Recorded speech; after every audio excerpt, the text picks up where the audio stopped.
সবাইকে আমন্ত্রণ এনবিএস আন্তর্জাতিক সংবাদে। শুরুতে NBS24.org শিরোনাম।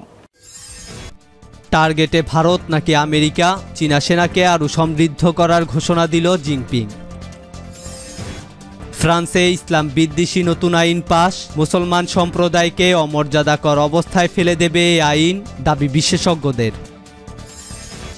ইরানের উপর থেকে নিঃশর্তভাবে নিষেধাজ্ঞা প্রত্যাহার করতে হবে বলছে চীন। উত্তর কোরিয়ার শূন্য করোনা সংক্রমণ নিয়ে প্রশ্ন তোলায় দক্ষিণ কোরিয়াকে হুমকি দিলেন কিমের বোন। তাইওয়ানের সঙ্গে সব সামরিক সম্পর্ক ছিন্ন করুন, যুক্তরাষ্ট্রকে উদ্দেশ্য করে বলল চীন। যুক্তরাষ্ট্রকে তৃতীয় বিশ্বের দেশের সঙ্গে তুলনা করল ডোনাল্ড ট্রাম্প। ভারতে 5 সন্তানের জননীকে 17 জন মিলে ধর্ষণ। ইসলাম অবমাননার ঘটনায় ফ্রান্সের সঙ্গে কূটনৈতিক সম্পর্ক ছিন্ন করতে চায় পাকিস্তান। এবং সবশেষে জানাবো, তুরস্কের বিরুদ্ধে ইইউ নিষেধাজ্ঞা পরিকল্পনা, আঙ্কারার হুঁশিয়ারি। দর্শক, এতক্ষণ শুনছিলেন শিরোনাম, এবার বিস্তারিত। টার্গেটে ভারত নাকি আমেরিকা, চীনা সেনাকে আরও সমৃদ্ধ করার ঘোষণা জিনপিংয়ের। আরও উন্নত প্রযুক্তির সাহায্যে চীনা সেনাকে সমৃদ্ধ করার ঘোষণা করলেন সে দেশের প্রেসিডেন্ট শি জিনপিং। 2027 সালের মধ্যে এই আধুনিকীকরণ সম্পন্ন হবে বলেও জানান তিনি। চীনের সেন্ট্রাল মিলিটারি কমিশনের এক বৈঠকে এই ঘোষণা করেন জিনপিং। তারপরে আন্তর্জাতিক মহলের জল্পনা শুরু হয়, ভারত নাকি আমেরিকা, কোন দেশকে হুঁশিয়ারি দিতে চীনের এহেন পদক্ষেপ। চীনে এই সেন্ট্রাল মিলিটারি কমিশনের অধীনেই রয়েছে সব সামরিক বাহিনী। সে দেশের 2 মিলিয়ন সেনা এই কমিশনের নির্দেশ মতো কাজ করে। এই কমিশনের বৈঠককেই জিনপিং জানান যে চীনা সেনার প্রশিক্ষণের জন্য এবার নয়া নীতি প্রণয়ন করা হবে, যাতে তারা বিশ্বমান এর সেনায় পরিণত হয়। এদিকে চীনা প্রেসিডেন্টের এই বক্তব্য এমন এক সময় এলো যখন ভারত চীন সেনা পর্যায়ের আলোচনা জারি রয়েছে লাদাখে শান্তি ফেরানোর লক্ষ্যে। জিনপিং এর এই মন্তব্য সেনা প্রত্যাহারের উপর কতটা প্রভাব ফেলে তার দিকে নজর রেখেছে ভারতীয় কূটনৈতিক মহল। এদিকে লাদাখ ছাড়াও দক্ষিণ চীন সাগরে তাইওয়ানকে চোখ রাঙিয়ে চলেছে বেইজিং। এদিকে বিশেষজ্ঞদের মত, মার্কিন সেনাবাহিনীর সঙ্গে সমকক্ষ এক সামরিক বাহিনী তৈরির লক্ষ্যেই এগুচ্ছেন জিনপিং। এর লক্ষ্যে ক্রমেই সামরিক খাতে খরচও বাড়িয়েছে চীন। 2019 সালে প্রতিরক্ষা খাতে 232 বিলিয়ন মার্কিন ডলার খরচ করেছে জিনপিং এর প্রশাসন। এদিকে করোনা আবহে এই বছরও এই খাতে খরচের পরিমাণ 179 বিলিয়ন ডলার। চীনা সামরিক বাহিনীকে যুদ্ধের পরিস্থিতিতে আরও সাবলীল করতে, চীনের সার্বভৌমত্ব রক্ষার্থে আরও দৃঢ়ভাবে সুরক্ষা পরিবেশ তৈরি করতে এবং আধুনিক যুদ্ধের সঙ্গে আরও ভালোভাবে মানিয়ে নিতে নয়া নীতি লাগু হবে। চীনা সামরিক প্রশিক্ষণে বদল আনার কথা বলেন জিনপিং। উল্লেখ্য, চীনা সেনাকে নিয়ে সব বিশেষজ্ঞদের মত, তারা যুদ্ধ পরিস্থিতিতে ততটা কার্যকরী নয়। এদিকে চীনা সামরিক বাহিনীর সকল শাখাকে সম্মিলিতভাবে যুদ্ধে যাওয়ার জন্য প্রস্তুত করতে আরও উন্নত কৌশলগত পরিকল্পনা এবং শীর্ষ স্তরের নকশার প্রয়োজন বলে মত প্রকাশ করেন জিনপিং। এই লক্ষ্যেই নয়া বিধি মেনে সেনার প্রশিক্ষণের রূপরেখা তৈরি করার নির্দেশও দেন তিনি। বিশেষজ্ঞদের মত, মার্কিন যুদ্ধ ক্ষমতাকে চ্যালেঞ্জ জানাতেই এই খুলাস বদলের পথে হাঁটছে চীন। ফ্রান্সে ইসলাম বিদ্বেষী নতুন আইন পাস। কট্টর ইসলামপন্থীর বিরুদ্ধে নতুন একটি আইন পাশ করেছেন ফরাসি প্রেসিডেন্ট ইমানুয়েল ম্যাক্রো। দেশটির একটি সাময়িকীতে মহানবী সাল্লাল্লাহু আলাইহি ওয়াসাল্লামকে বিদ্রূপ করে কার্টুন প্রকাশের জের ধরে কয়েক দফা হামলার পর এমন সিদ্ধান্ত নেওয়া হয়েছে। এই আইন পাশে ফ্রান্সের মুসলমান সম্প্রদায়কে অমর্যাদাকর অবস্থায় ফেলে দেবে বলে বিশেষজ্ঞদের ধারণা। ইউরোপের সবচেয়ে বেশি সংখ্যক মুসলমানের বসবাস দেশটিতে। আইনটির মূল শিরোনাম দেওয়া হয়েছে বিচ্ছিন্নতাবাদ বিরোধী বিল। সমাজের মূলধারা থেকে ইসলামের চরমপন্থাকে বিচ্ছিন্ন করতে এই পরিভাষা ব্যবহার করেছিলেন ম্যাক্রো, যা ব্যাপক সমালোচনার জন্ম দিয়েছিল। এখন বলা হচ্ছে ধর্মনিরপেক্ষতাবাদ ও বাক স্বাধীনতা সহ প্রজাতন্ত্রের মূল্যবোধ জোরদার করতে এটি একটি খসড়া আইন। বুধবার 9 ডিসেম্বর এই বিলের পক্ষে সাফাই গাইতে গিয়ে ফরাসি প্রধানমন্ত্রী জক স্টেক্স বলেন, এই আইনে ধর্মীয় স্বাধীনতাকে হরণ করা হবে না, কিন্তু এটি দিয়ে ইসলামী চরমপন্থার মতো ঘৃণ্য মতাদর্শকে মোকাবেলা করা হবে। ধর্মীয় উগ্রবাদ থেকে মুক্তি, সুরক্ষা ও স্বাধীনতার জন্য এই আইনের প্রস্তাব বলে তিনি বর্ণনা করেন। ফ্রান্সে 40 লাখের মতো মুসলমান বসবাস করেন, যা মোট জনসংখ্যার 4%। উত্তর ও পশ্চিম আফ্রিকায় মুসলিম প্রধান সাবেক ফরাসি উপনিবেশ থেকে তারা এখানে এসেছেন। দেশটিতে ব্যাপক মুসলিম বিদ্বেষ রয়েছে। ইসলামকে তারা ফরাসি মূল্যবোধের বিপরীত আদর্শ বলে মনে করে। এর আগে বুরকা নিষিদ্ধের 6 বছর পর 2004 সালে ফ্রান্সের স্কুলে হিজাব পরাও বন্ধ ঘোষণা করা হয়। দক্ষিণাঞ্চলীয় ফ্রান্সের বেশ কয়েকটি সৈকতে বুরকিনি পরা মুসলমান নারীদের নিষিদ্ধ করা হয়েছে। এ খবর জানিয়েছে এএফপি। ইরানের উপর থেকে নিঃশর্তভাবে নিষেধাজ্ঞা প্রত্যাহার করতে হবে বলছে চীন। চীন বলেছে, আমেরিকাকে দ্রুত ও নিঃশর্তভাবে ইরানের পরমাণু সমঝোতায় ফিরতে হবে এবং তেহরানের উপর থেকে সব ধরনের নিষেধাজ্ঞা প্রত্যাহার করতে হবে। বুধবার রাজধানী বেইজিংয়ের এক সংবাদ ব্রিফিংয়ে এই কথা বলেন চীনা পররাষ্ট্র মন্ত্রণালয়ের মুখপাত্র ঝাও লিজিয়ান। তিনি বলেন, আমেরিকার উচিত ঐতিহাসিক এই সমঝোতায় ফিরে আসা এবং তার দায়িত্বগুলো পালন করা। আশা করি আমেরিকার নতুন প্রশাসন ইরানের পরমাণু সমঝোতায় ফিরে আসবে এবং যত তাড়াতাড়ি সম্ভব নিঃশর্তভাবে তারা এ বিষয়ে সহযোগিতা শুরু করবে। আমেরিকাকে পরমাণু নিষেধাজ্ঞা প্রত্যাহারের বিষয়ে সুস্পষ্ট ও দৃঢ় পদক্ষেপ নিতে হবে এবং রাজনৈতিক প্রক্রিয়ার মাধ্যমে পরমাণু সংক্রান্ত সমস্ত সমস্যার সমাধান করতে হবে। পাশাপাশি তাদেরকে আঞ্চলিক শান্তি ও স্থিতিশীলতা রক্ষা করতে হবে। আমেরিকার নবনির্বাচিত প্রেসিডেন্ট জো বাইডেন মনোনীত নিরাপত্তা উপদেষ্টা জ্যাক সুলিভানের এক মন্তব্যের প্রতিক্রিয়ায় এসব কথা বলেন ঝাও লিজিয়ান। সুলিভান বলেছেন, আমেরিকার নতুন প্রশাসন পরমাণু সমঝোতায় ফিরে ইরানকেও তা মেনে চলার জন্য পদক্ষেপ নেবে। উত্তর কোরিয়ার শূন্য করোনা সংক্রমণ নিয়ে প্রশ্ন তোলায় দক্ষিণ কোরিয়াকে হুমকি দিলেন কিমের বোন। উত্তর কোরিয়ার শূন্য করোনা সংক্রমণ নিয়ে প্রশ্ন তোলায় দক্ষিণ কোরিয়াকে হুমকি দিলেন কিমের বোন কিম ইউ জং।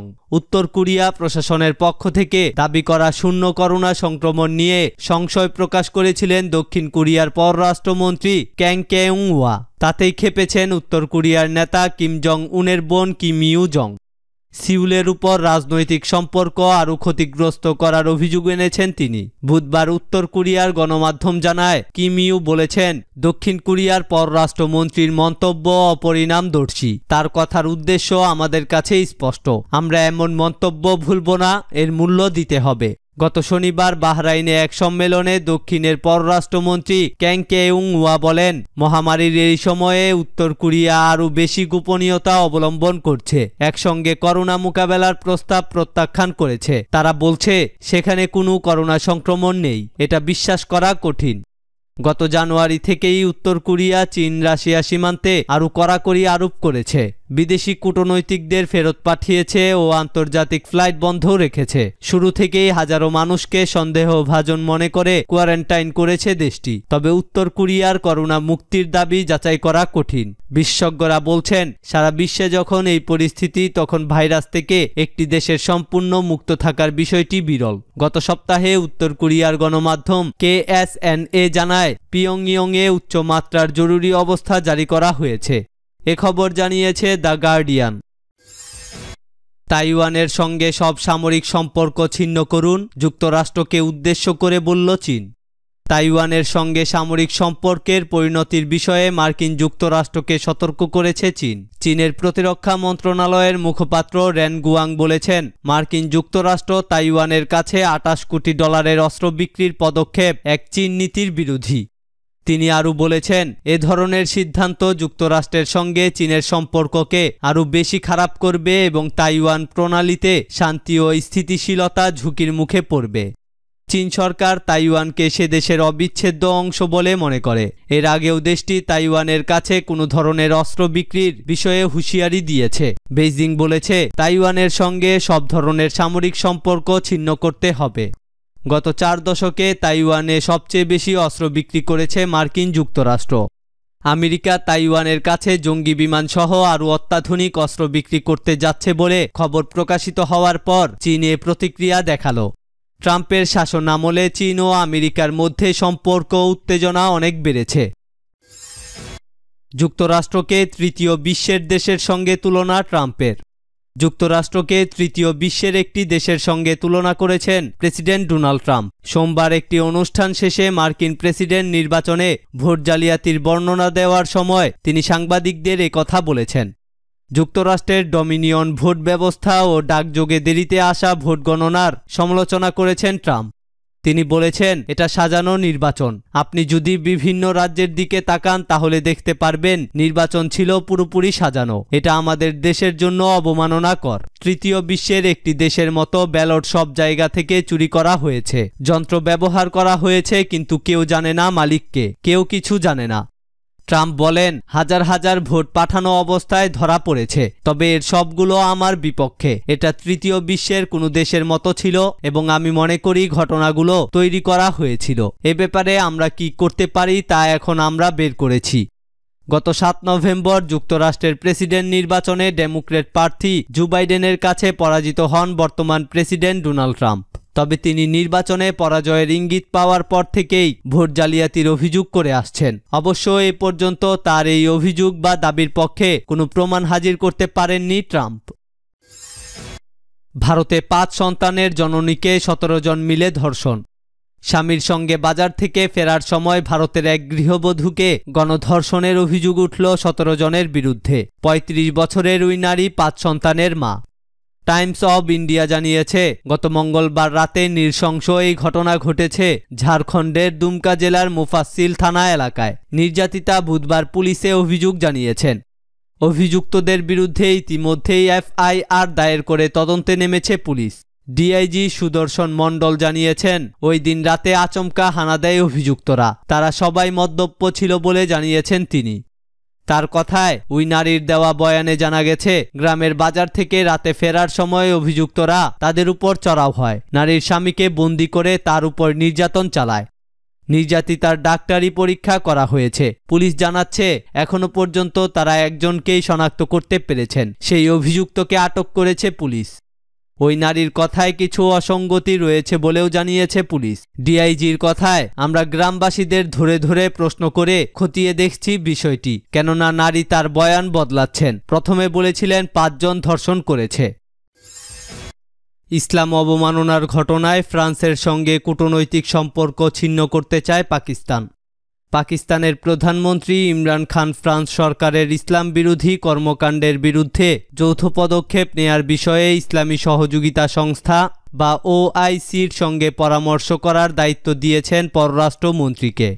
ইমরান খান মন্ত্রিসভার সদস্যদের সঙ্গে বৈঠকে বিশ্বনবী হজরত মুহাম্মদ সাল্লাল্লাহু আলাইহি ওয়াসাল্লামকে অবমাননা করে কার্টুন প্রকাশের ঘটনায় এখন পর্যন্ত ফরাসি সরকারের ক্ষমা না চাওয়া এবং এই অন্যায়ের পক্ষে দেশটির প্রেসিডেন্ট ইমানুয়েল ম্যাক্রনের অবস্থানের কথা উল্লেখ করে প্যারিসের বিষয়ে নীতি বা করণীয় ঠিক করার বিষয়ে মুসলিম দেশগুলোর সঙ্গে পরামর্শ করার উপর গুরুত্ব আরোপ করেছেন।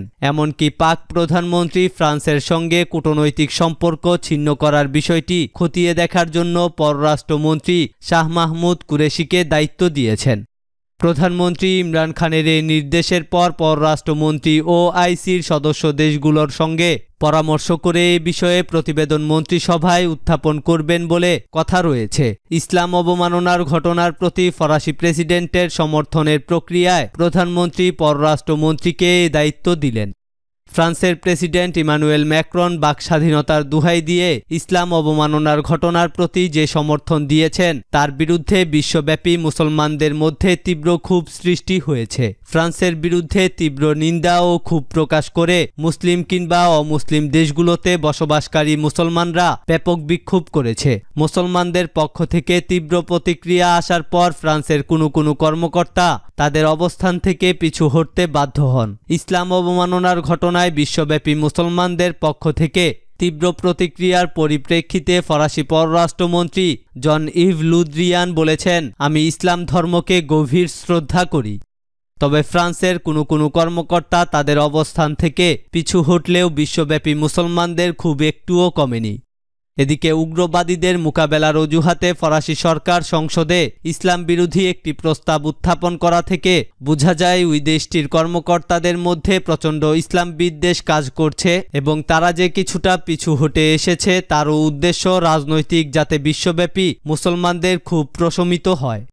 ফরাসি প্রেসিডেন্ট ম্যাক্রন দাবি করেছেন উগ্রপন্থা মোকাবেলার জন্যই সংসদে ইসলাম বিরোধী প্রস্তাব উত্থাপন করা হয়েছে, অথচ বাস্তবতা হচ্ছে ফ্রান্স, ব্রিটেন, যুক্তরাষ্ট্র মিলে পশ্চিম এশিয়া সহ সারা বিশ্বে উগ্র তাকফিরি সন্ত্রাসী গোষ্ঠী দায়েশ বা IS গড়ে তুলেছে। এ অবস্থায় ফরাসি কর্মকর্তারা ইসলাম অবমাননার প্রতি সমর্থন দেবেন তাতে অবাক হওয়ার কিছু নেই। এ কারণে পাকিস্তানের প্রধানমন্ত্রী ফ্রান্সের সঙ্গে কূটনৈতিক সম্পর্ক ছিন্ন করার মতো কঠোর অবস্থান নিয়েছেন।